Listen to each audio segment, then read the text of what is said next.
તો ગાઈઝ આજ તો હું અને સંજય પપ્પા 3 જણ આવ્યા છે ખેતરમાં મગફળીઓ વેણવાનું ચાલુ તાજી એકદમ કૂણી પપ્પા અહીંયા પોણીનો પાઇપો આગા પાછી કરું કારણ કે અમારે જે મેન ભૂંગળું હતું ને 20-25 વર્ષ પહેલાનું એ તૂટી ગયું છે પેલા એનું હતું સિમેન્ટનું આ ભૂંગળો હતો તૂટી ગયો બધો હા એકલી ધરો થઈ છે મગફળી આમ તો કેટલા ડબ્બા તેલની આગળ છે હા તેલ જ કાઢે બધું ને પા જય મગફળી અમે આવીએ જ છે હાલ આટલી વેણી હા ભાઈ ચાલુ રાખીને જશો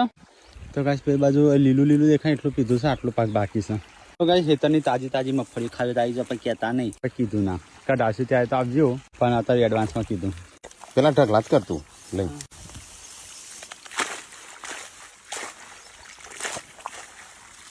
તો વેણ છે કોણ કરે એ તો ઘેર તો વેણસી બધો પશુ ગાયની વેણવાની તો ગાય અમારે છે ને સંજય બે વેણતા હતા પણ વેણવા